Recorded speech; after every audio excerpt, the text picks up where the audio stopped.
নমস্কার, আমি অপুর সংসারে সকলকে স্বাগত জানাই। আশা করি সকলে ভালো আছেন। আজকে বানাবো নলেন গুড় দিয়ে সুজির দুধ পিঠে। এখন তো প্রত্যেকের বাড়িতেই খেজুর গুড় এসে গেছে, সেই খেজুর গুড় দিয়ে একটা দারুণ স্বাদের পিঠে তৈরি করব। তো চলুন একবার রেসিপিটা দেখে নিই। প্রথমে নিয়ে নিলাম এক বাটি সুজি। এক বাটি সুজির জন্য দিয়ে দিলাম ওই বাটির মাপেই 2 বাটি দুধ। দুধটা কিন্তু গরম নয়, ঠান্ডা দুধ, ফুটিয়ে ঠান্ডা করে দুধটা দিয়েছি। এখন সুজির সাথে দুধটা ভালো করে মাখিয়ে নেব। সুজির সাথে দুধটা ভালো করে মাখিয়ে নিয়েছি।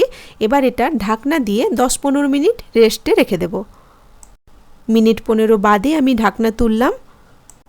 সুজিটা একটু ফুলে গেছে, দুধের সাথে মিশেও গেছে। এবার এই দুধ আর সুজিটা একটা প্যানের মধ্যে আমি ঢেলে নিচ্ছি।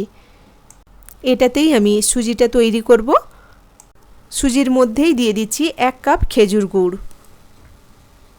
এখন তো খেজুর গুড় ভালোই পাওয়া যাচ্ছে, আর খেজুর গুড় যদি না থাকে তাহলে অন্য যে কোনো গুড় দিয়ে এটা বানানো যায়, কিন্তু খেজুর গুড় দিয়ে বানালে দারুণ স্বাদ হয়। এবার এই গুড়টা ভালো করে সুজির সাথে মাখিয়ে নেব। দুধ, সুজি আর গুড় ভালো করে মেখে নিয়েছি। এবার গ্যাসের ফ্লেমটা অন করব। এতক্ষণ কিন্তু গ্যাস আমি ধরাইনি। গ্যাসটা ধরিয়ে কিন্তু গ্যাসের ফ্লেম একদম লো রাখতে হবে, কারণ চটপট সুজিটা দানা বেঁধে যাবে। গুড়টা মাখানোর পরে খুব সুন্দর একটা সুজির কালার চলে আসবে। তো সুজিটা একটু ঘন হয়ে গেলেই ওর মধ্যে দিয়ে দিচ্ছি 1 কাপ গুঁড়ো দুধ। 10 টাকার যে গুঁড়ো দুধের পাউচগুলো থাকে, ওটা 2টো দিলেই 1 কাপ গুঁড়ো দুধ হয়ে যাবে। এবার গুঁড়ো দুধটাকেও খুব ভালো করে একসাথে মাখিয়ে নেব। গুঁড়ো দুধটা দেওয়ার পরে একটু দানা দানা হয়ে যাবে, কিন্তু খুন্তি দিয়ে একটু ভালো করে মেখে নিলে এটা কিন্তু খুব সুন্দর মসৃণ একটা ডো তৈরি হয়ে যাবে। গুঁড়ো দুধটাও দেখুন খুব সুন্দর করে সুজির সাথে মাখিয়ে নিয়েছি। এখন এর মধ্যে দিয়ে দিলাম 1 চামচ ঘি। ঘিটাকেও ভালো করে সুজির সাথে মাখিয়ে নিচ্ছি। ঘিটা দেওয়ার পরে এর টেস্ট তো বাড়বেই, আর একটা স্মুথ মসৃণ একটা ডো তৈরি হয়ে যাবে। সুজির মধ্যে একটা চিটালো ভাবও এসে গেছে, আর এরকম অবস্থায় পৌঁছে গেলে গ্যাসের ফ্লেমটা অফ করে দেব। এখন সুজির ডোটা একটা প্লেটের মধ্যে নিয়ে ঠান্ডা করে একটু ভালো করে এটা মেখে নেব। তবে একদম ঠান্ডা করলে চলবে না, উষ্ণ গরম থাকবে, সেই অবস্থায় ভালো করে মেখে নিতে হবে। ডোটা মাখতেও অসুবিধা হবে না, যেহেতু এর মধ্যে ঘি আছে। সুজির ডোটা ভালো করে মাখা হয়ে গেছে।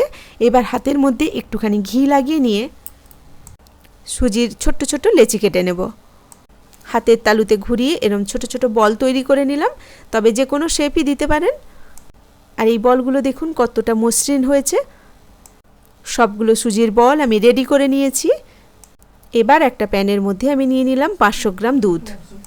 এটা বাড়ির গরুর দুধ, তবে প্যাকেট দুধ দিয়েও করতে পারেন। দুধটা আগে থেকে ফোটানো ছিল, আমি আরও একটুখানি ফুটিয়ে নিলাম। 3-4 মিনিট ফোটার পর গ্যাসের ফ্লেম কিন্তু অফ করে দিয়েছি। এবার দুধের মধ্যে দিয়ে দিচ্ছি সামান্য খেজুর গুড়।